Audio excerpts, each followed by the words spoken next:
Hey friends, and welcome back. My name is Khaled, and in this video we're going to talk about how you can write an excellent personal statement for residency in the United States. Personal statements can be quite tricky, especially for international applicants who have never written one before.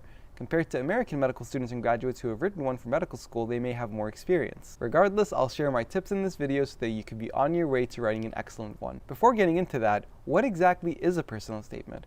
Well, it's a golden opportunity that allows you to describe who you are to a program in your own words. It gives you a chance to talk about the key qualities as well as your interest in applying to a certain specialty, the significant experiences that made you the person you are today, and what you look for in a program in your future career goals. As you can see from the program director's survey, program directors find the personal statement very useful for when considering applicants. Therefore, as an applicant, it's really important to make sure you're writing a great one. So without further ado, let's get right into it.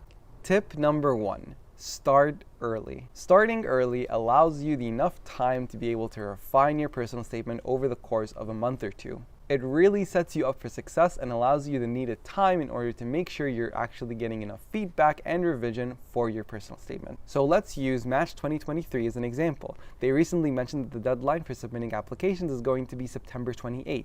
Therefore, I really recommend you start working on your personal statement at the very least by July 2022. This gives you ample enough time to refine and work on your personal statement without the needed stress of rushing things on. Tip number 2. Lay out a foundation of what you want to talk about. You can think about this in the same way it is telling a story. What are the major plot points that you want the reader to know? What are the major points that you don't want them to miss? To answer those questions, ask yourself, what experiences did I go through that allowed me to mention these significant qualities that I have?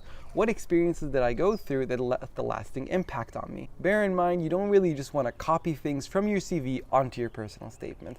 This is just going to lead to regurgitation and redundancy, and you want to try and avoid that as much as possible. Instead, use certain experiences on your CV without being redundant to highlight the good qualities that you have for being a resident in this particular specialty. For example, you can even use hobbies. Let's say that you really like to play the piano and you're applying for surgery. You can talk about how practice really helped you establish due diligence as well as discipline to play the perfect piece, and this can be translated to your procedural skills in the OR. Tip number 3 is to refine details through constant revision.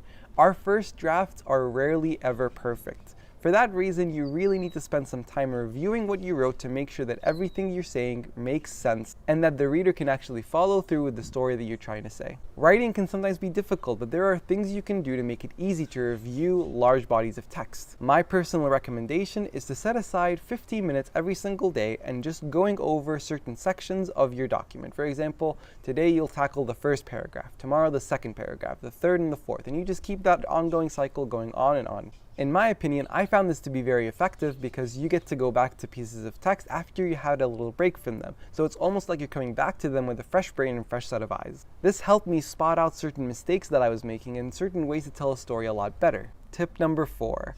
Ask for feedback.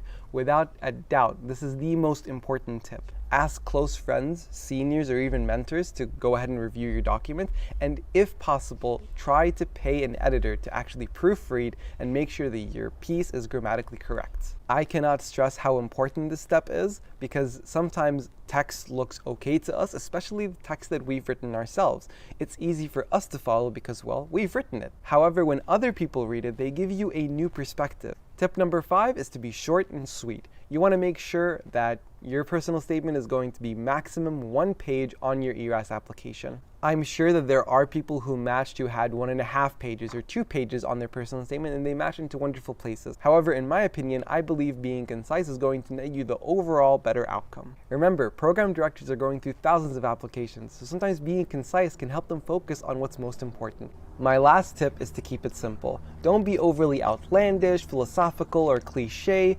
Sometimes, simplicity is the ultimate form of sophistication. Keeping it simple allows the reader to really easily follow what you're trying to say and the most important points you're trying to hit. Lastly, I'll just share the structure of my own personal statement for residency. It started off by setting the stage about how a life-threatening event made me want to go into medical school and how it made me want to learn and share knowledge with others. Directly transitioning from that, I talked about my own experiences and qualities through tutoring, research, and YouTube. Then I transitioned into internal medicine and why I believe that I would be a good fit for the specialty given my own qualities and experiences. And in the last paragraph, I spoke about why pursuing residency in the US is going to make me a better clinician, as well as what I'm expecting from the program and what my future career goals are. Be very frank. For example, I mentioned directly that I am interested in pursuing a fellowship. And that's just a brief overview for how I structured my own personal statement. With that, I really hope you benefited from this video. If you did, please consider liking and subscribing to never miss any of my future content. Please comment what other topics you'd like to see me cover. And as always, thank you for watching and I'll see you in the next one.